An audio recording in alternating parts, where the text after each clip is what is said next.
Welcome to the Scaling with Media podcast. I'm your host, Derek Stupski, and today I've got a really awesome guest. Really excited to break down his business for you. I'm with Matt Danskin, who's the owner and founder of Restoration Referral System out of Tennessee. Matt, welcome to Scaling with Media. Yeah, thanks for having me on, man. Yeah, man, super excited. So lead us off here. Tell us, give us a 10,000 foot overview of what is Restoration Referral System. Sure. So it is a training that I provide to contractors, and it's a very narrow, very specific thing that we focus on rather than trying to be an all around kind of business coach sort of thing. I focus on teaching contractors how to develop referral relationships with insurance agents.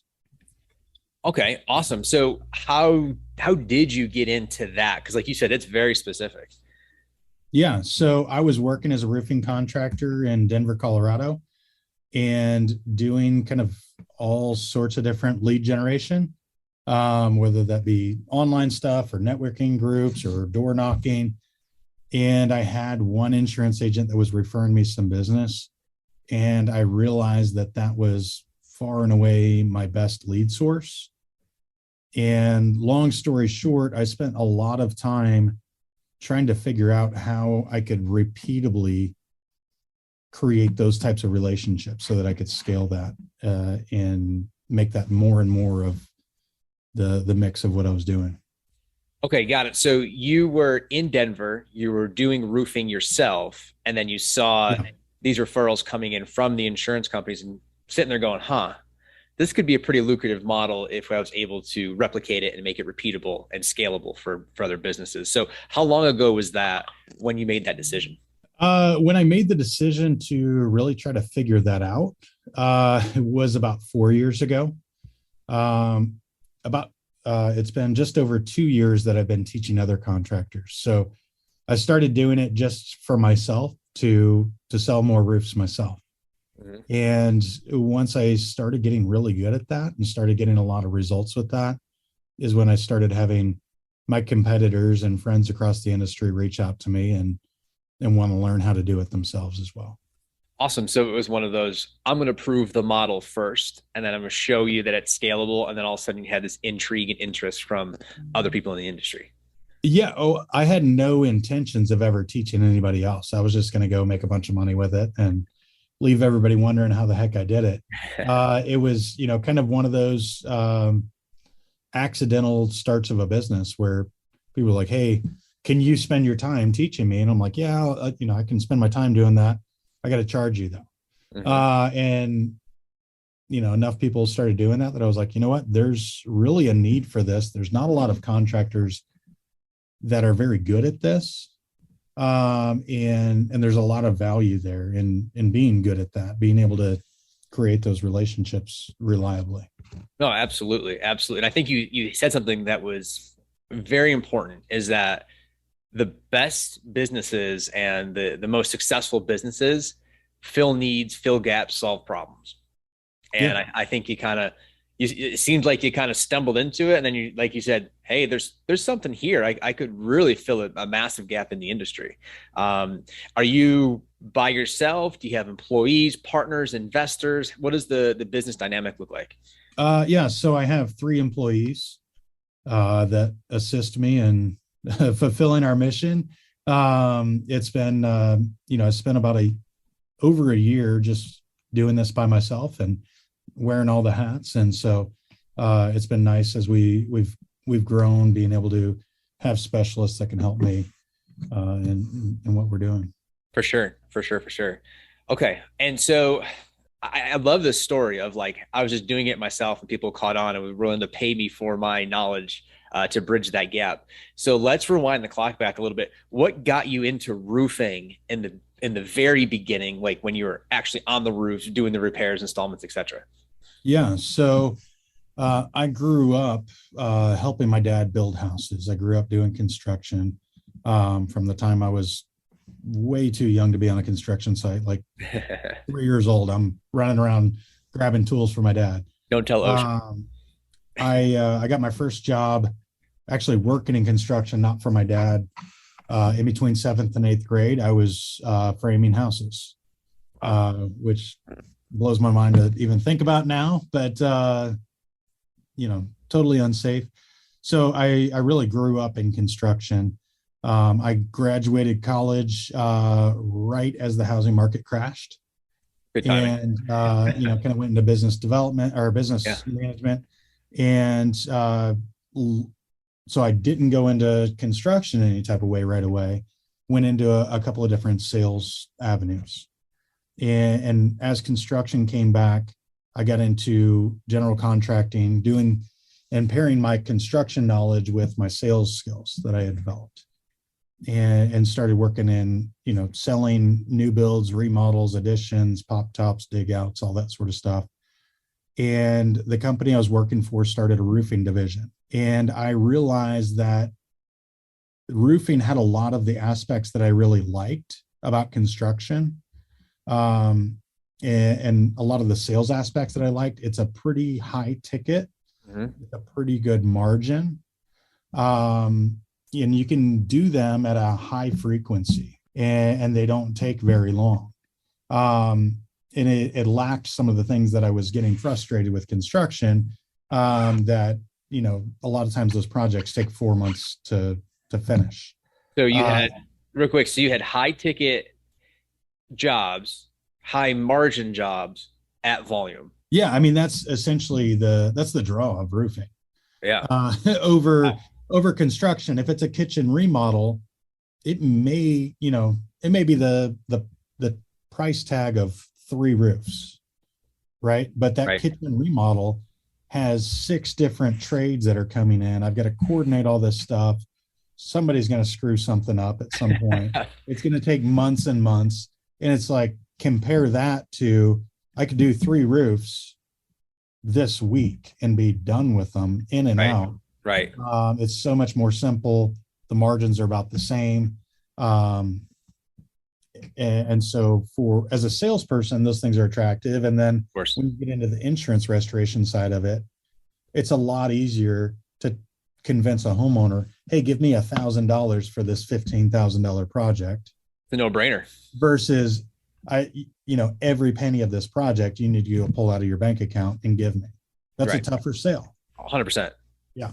So for all those reasons, I got drawn into roofing, and took to it. And when I started, like I said, I was going in 100 different directions, just doing anything I could to sell a roof, and started looking really critically at what are my best lead sources. And for me, that was the insurance agent that I had. And so it was just a matter of, how can I figure out how to do that, how to do more of that. So let me ask you this then. Is there, like, what's the kickback? What's the incentive that the insurance agent has to send you these jobs? Because they're not, I'm sure you're a nice guy and I'm sure that you have good relationships, but there's got to be some incentive for the agent to want to send you these jobs as well. Absolutely. So that's really at the foundation of why we're able to beat most of our competition, is because most contractors suck at providing any kind of value in return. They go in and say, hey, give me referrals, give me. Any of your customers need help, we do free inspections, Right. right? Like, I they see can that get all the that time. in, right? And I get it. Like, I've been there too. So we focus on effectively identifying, fulfilling, and selling that agent on our unique ability to do 6 things better than every other roofer that's ever walked in their door. And from least important to most important, give you this piece of it, Yeah. is convenience, integrity, customer service and communication, quality work. But above all those things that you're providing to their client, agents are self-interested. And so the number 2 thing that they want is client retention. They want to keep the customers that they have, Of course. keep that residual money coming in. And above all of those things, they want new business. And so very few contractors really have that on their radar, or understand how they can consistently and effectively bring in new business to those agents, especially at scale. Right. They can supply 1 or 2 agents, but to be able to supply 30, 40 agents, they can't even wrap their brain around. And, and a lot of what I teach is things that I didn't understand right away either, but it took a lot of experimentation and finding out, okay, you know what, this works. And, and so we focus on identifying those things. We got to fulfill them in our business practices, which most contractors are already focused on most of those things anyway. And then really being able to sell that to the agent in a convincing way so that you stand out from the 100 other guys that have walked into the agent's office trying to get their referrals too. Sure. So have you found that being in like the contracting roofing space and such, that there's a lot of people who are extremely talented at doing the job, but they're not overly business minded, where it just doesn't like click with them? So like partnering and working with you helps kind of accelerate the learning and allows them to be more business oriented, or do they come in with a pretty good business foundation already? I think most of the clients that I deal with are at least decent at business, at running a business, at management, at the whole thing. I don't deal with a lot of people that are just like, hey, I'm really good at installing a roof, but I don't know how to run a company. If they don't know how to run a company at all, they probably can't afford my training. That's fair. Uh, That's fair. but a lot of these people are good business people, but really it's a very niche thing. And not that I'm any smarter than these guys, but I put in thousands and thousands of hours into this one topic, and we pretty well got it figured out. Not that it's perfect, but the clients that work with me are smart people, but they realize, hey, I can pay somebody to help me skip to something that works instead of wasting a lot of time and energy Exactly. figuring it out myself. Assuming they're ever going to figure it out themselves, they can just skip to the end to something that's effective. We don't have to pay the ignorance tax at that point. You're able to like almost bypass it. So, and I'm assuming that an investment into your service, they're probably yielding a pretty good return once they've developed this skill. So it's going to pay for itself fairly quickly, it sounds like. And then they can Yeah. have a huge positive ROI and take the skill set with them forever. Yeah. So I only charge $4,800 per company that I work with. And I don't charge like an annual fee or anything. Like once they pay, they're in, and I provide ongoing support. So for most clients, that's, they sell a couple of roofs. They feel like, okay, this is paid for itself. Mm-hmm. And then everything else after that is gravy. We do a 30-day, 110% money back guarantee type thing too, just to make it super simple and easy Like for that. people to say yes. I've been on the other side of buying training and marketing and all that sort of stuff. And a lot of it I've felt like was either not worth the money or an outright scam. Mm-hmm. And so that's my way of just, hey, I know we've got the goods and I'll prove it to you. And if you're not satisfied, I'll pay you for your time. That type of thing. And I haven't had anybody take me up on it, but the goal is I want them to make so much money with it that they go tell everybody else to come work with me too. Of course. And that guarantee also shows that you stand behind your product, right? Is that like, this is what we do. I know I'm damn good at it. And so if you can just trust me, and if it doesn't work out, if it's the worst decision you ever made, I'll pay you for your time. Yeah. And it's a very, very narrow topic. But I don't think there's anybody else out there that can touch us at this very specific thing. I love that. I love that. So let's talk about getting clients. Do you do paid advertising? Do you try to have an organic strategy? Is it all referral based? How are you getting new clients, new sales opportunities? For myself, most of my sales are referrals, as kind of my model would show. We really try to make raving fans out of our clients, and they really help that process. There's a lot of kind of organic social media stuff that goes on that we get referrals and references and that sort of stuff that way. We've played around a little bit with some paid advertising and social media ads and that sort of stuff. We're putting out content here and there as well, and so all those things kind of feed into it. We do go to a handful of conferences every year and get involved in that.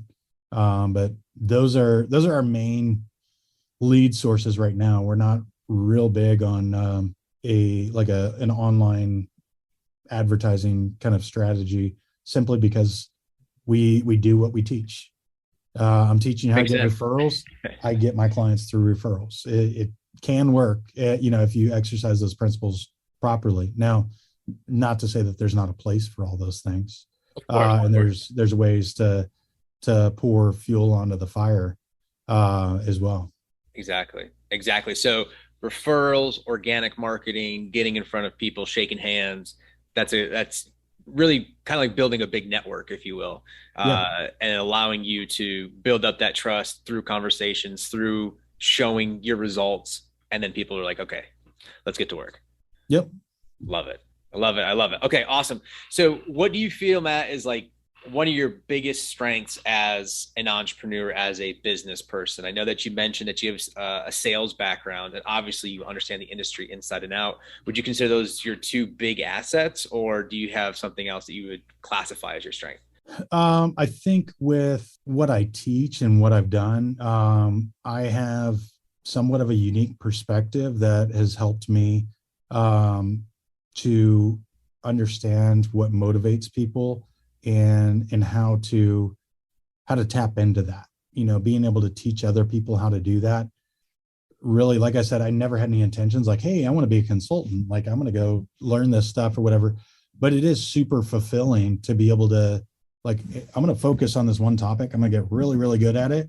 And then I'm going to help other people get good at it. And Yeah. so, I think that's my strength, and just the fact that I get so much fulfillment out of what I do, I think makes me better at it, because I get to take, a lot of times it's the owners benefit from it, the roofing company owners benefit from it, and that's cool. I love that. Obviously, they're the ones that are paying the bill, Right. but I love that. Usually, it's the project managers, the salespeople that I'm dealing with, that are maybe making 80 grand, 100 grand a year, working 60 hours a week, plus, that I get to help them to now work 40, 50 hours a week and make 200 grand. So they make more money, I'm sure. And yeah, I mean, it's really just about an efficiency thing, where when you're referred to go look at somebody's roof by somebody that they already trust, you're more likely to close that. Of Well, course. all those deals that you go knock on their door, and you spend an hour with that client, 2 hours, whatever, and then they end up going with the other guy that knocked their door, that's going to eat their deductible and give them a back rub and all that sort of stuff. That's time that they get paid zero for. Mm-hmm. And the roofing company owner can just go hire more people because they want more roofs or whatever. That's diluting down what that person gets for their efforts. I'm And so, as sure. much as possible, I I enjoy helping people be efficient if they'll take what I teach them. And some Right. people do, some people don't. But the people that do, they can take that and become more efficient. And now, less often, they're dealing with customers that spend their time and then don't do business with them. Yep. Less often, they're dealing with bad carriers that just jerk them around constantly, because they get to target the carriers that they want to work with Sure. by targeting the agents of those carriers. Sure. So I think that's my superpower. To be honest, is just that I really have fallen in love with being able to help those people change their lifestyle. Um, and it's still through their work, but it's giving them just critical little pieces that help them make some gains. Small hinges can move big doors, right? Yeah. And so like making those small little tweaks and things like that can really transform everything. I love that. I think when you are satisfied and you are happy and excited for fulfillment, it makes everything else that much easier. Like, because when you go to sell it, you're selling it from a place of service. You're not selling it to make a sale. And I think that comes through in that whole sales process, right? Of allowing you to relay your conviction, your confidence in what it is that you have to offer, knowing that you're going to be able to back it up with your service on the back end. I think it makes it a win-win for everybody. Yep. So, Matt, let me ask you this: Last question, and then I'll give you an opportunity to plug yourself. You can go back in time, whether you're going back to Colorado, whether you're going back to when you were 7 years old and framing houses. What's one piece of advice that you would give your younger self? I love this question. So you probably don't know this. I'm known as the time traveling roofer. So I I like love that. conversations about time travel. So I get to time travel back and give myself a piece of advice. Is that what Yeah, at any question was? stage of the game, like if 15 years old, 7 years old, whatever it might be, what would that advice be, and what age would that be at? Man, I should have a good answer queued up for this. I would say it'd probably be right after my divorce, because I don't as awful as that situation was. I've got a 10-year-old son out of the situation, so I don't want to change anything prior to that. But see, I do deal with the time travel paradigms here. I Let's do can't that. I can't eliminate one of my sons here. You know, like a Uh, butterfly effect, right? yeah, butterfly effect. But I think I would encourage myself to do deep work and keep learning. And that's really been critical in my success. And had I started doing that better and more earlier, no telling where I'd be now. Right. But really just being able to, I've found most people work just hard enough to meet their goals, or to be good enough. And really the big advantage that you can gain is by continuing to work. After you're already the best, continue to work and get better. Don't worry about what everybody else is doing. Don't worry about what's expected of you. Just keep going. So there's my little nugget of advice to give my 30-year-old self. I like that. I like that. But that's what separates the greats, right? Is that, I mean, you can look at it from a sporting analogy. You know, it's really hard to get into the NBA, the NFL, Major League Baseball, whatever it might be. But a lot of people get there and then they just flat out, like they're just that I made it. I made it, right? And then you have the Yeah, greats that continually win championships and win batting that titles and things Mamba like that. mentality. That's it, right? Is that's what separates the greats from the average person. So I love that. All right, Matt. So I want to give you the opportunity here to you take the floor and plug your business. Where can people find you if they wanted to learn more about your consulting? Where can they find that? Do you have a podcast? Do you have like a YouTube channel that you use for content? You know, everything's open right now. So go ahead and plug yourself away so people can find you. Appreciate it. Yeah, and I think you teed me up pretty well to kind of explain what I do through this. But people can contact me through our websites, restorationreferralsystem.com. You can find us on social media and connect up with us there if you want. We have a YouTube channel. We don't do a ton with that. We've got a few things parked out there for you. But really, what I love, what I would really appreciate if anybody watching this can do this for me, is if you're on Facebook, go into whatever roofing group that you're in. And I don't want you to go advertise for me or, go tell everybody how great I am. I want you to go get references for yourself and just ask, hey guys, what do you think of Restoration Referral System? Matt Danskin, is it legit? Is it worth the money? And the reason that I want you to do that is, one, my clients can sell me far better than I ever can. Mhm. And two, is that 100 people who have never heard of me or my company are going to see your post, and they're going to see 50 of my clients respond and say, yes, it's made me millions of dollars. You should do it too. I've done that a few times with clients already. I kind of know what to expect. But also you'll get an honest review. And really that's at the heart of what I try to do, is I try to model the things I'm teaching my clients to do in how I sell Restoration Referral System as well. I love it. I love it. I love it. So if you are in roofing groups, if you're in the roofing industry and you're listening to this, go do that. Go Even if you post. don't want to buy my stuff, do me a favor real quick. Take 30 seconds, won't cost you a penny. And it may just convince you that this is something you need to look more into. I love it. I love it. All right, Matt, I really appreciate you jumping on and hanging out with me today for the past, 15, 20 minutes or so. Really good conversation. I love the business model. I love the consulting approach and how it almost was one of the best mistakes that have ever happened. Yeah. Right? It wasn't intentional, but you're here now. You're doing quite well. You're helping lots of people make lots more money and working less hours, which is obviously one of the big desires that are out there. If I can work less and make more, we'd all be happy. And you're doing that and you're impacting lives. So I really appreciate you jumping on. Yeah, absolutely. Thanks for having me again.